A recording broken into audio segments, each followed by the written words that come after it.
অশোক রুদ্রের office bulldozer দিয়ে গুড়িয়ে দিল বার্নপুর সেল আইএসপি ইস্কো কর্তৃপক্ষ।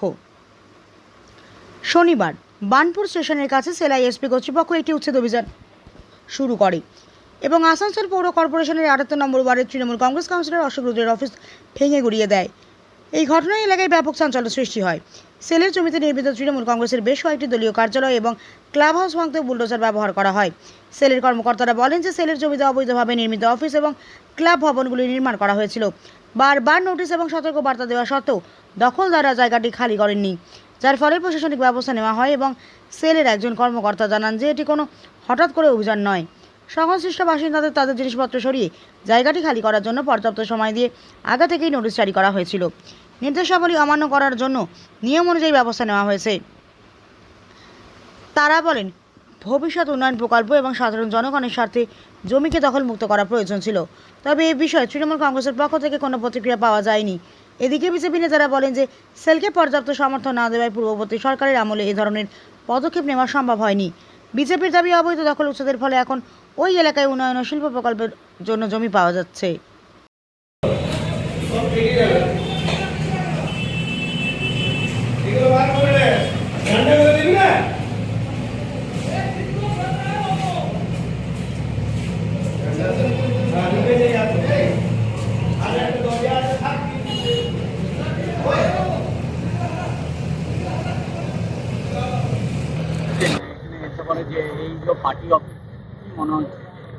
মনে হবার কিছু নেই। যারা বেআইনিভাবে জবরদখল করে সেলের জায়গায়, রেলের জায়গায় পার্টি অফিস করেছে, তো সেগুলো প্রশাসনিকভাবে তারা নিজের জায়গা থেকে উৎক্ষেপ করছে। এটা বলার কিছু নেই, এটা কোনো পলিটিক্যাল কোনো ব্যাপারই নেই। যারা সেলের জায়গায় অবৈধভাবে নির্মাণ করেছে, রেলের জায়গায় অবৈধভাবে নির্মাণ করেছে, তাদের এটা হবারই ছিল। তৃণমূলের আমলে চলেছে, বিজেপির আমলে এগুলো চলবে না। এটা কি মনে হচ্ছে যে না, অবৈধভাবে ঢালাই করে, ঠিক আছে, যেমন একদম পৈতৃক সম্পত্তি সেভাবে করে রেখেছিল, ঠিক আছে, তৃণমূলে ঝান্ডা লাগাই দিচ্ছে, অবৈধভাবে দখল করছে, এগুলো চলবে না। এগুলো বিজেপির কালচার না। বিজেপির এখানে যেখানে আছে সেখানে অবৈধ জিনিস চলবে না, তাতে যেই হোক। হবে, আস্তে আস্তে হবে। বেআইনিভাবে যারা দখল করে আছে তারা সাবধান থাকুক, আস্তে আস্তে সব জায়গায় হবে। একবারে এই তো জাস্ট আমাদের সরকার হয়েছে, সরকার হবার পরে এই তো কাজ চালু হচ্ছে, একটু টাইম লাগবে। এইটা নিজের ইচ্ছা মতন চালিয়েছে। 4 তারিখের পর মানুষের সরকার এসছে, জনগণের সরকার এসছে। 4 তারিখের পর হচ্ছে, কাজ হচ্ছে। আমাদের শুভেন্দুদা আছে, শুভেন্দুদার নেতৃত্বে সব কিছু ভালোই হবে পশ্চিমবঙ্গে। সামনে 78 এটা অশোক রুদ্র ছিল কাউন্সিলর। অশোক রুদ্র বসতে আমার পরিচয়, আমার নাম হলো সমু ভান্ডারী, আসানসোল সাউথ ওবিসি মোর্চা কনভেনার।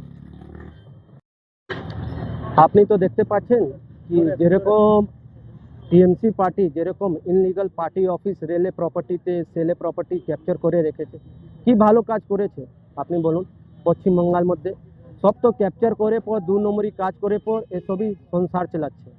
আর না যুবার জন্য কিছু ফিউচার আছে না কিছু আছে, শুধু ক্লাব মধ্যে আড্ডা মদ খাওয়া এসব চলছে। তো এখন যা মোদী সরকার জি আমাদের দেশে প্রধানমন্ত্রী আর আমাদের পশ্চিমবঙ্গের চিফ মিনিস্টার আগে বলে দিয়েছিল কি আমাদের আসার সময় মানে যে সময় উনি আসবেন সপ্তাহের মধ্যে যত ইনলিগাল প্রপার্টি ক্যাপচার করেছে ওটা সব ভাঙা হবে, যা হোক যা দলে হোক। এটা তো অশোক রুদ্র যে ওয়ার্ড, সেই ওয়ার্ডে ভাঙচুর চলছে, তারই পার্টির ভাঙচুর চলছে। ভাঙচুর তো চলছে, সামনে আছে মার্কেট থেকে भी প্রচুর কমপ্লেন এসেছে, চাঁদা তোলাতুলি হচ্ছে, এরকম প্রচুর ইস্যু আসছে। আর এখানে ভাঙা হওয়ার পর কিছু না কিছু সেল তরফ থেকে या রেল তরফ থেকে আমাদের যা মিনিস্ট্রি লেবার আছে ওখান থেকে কিছু ভালো জিনিস হবে। চিঠি দিয়েছিল কি?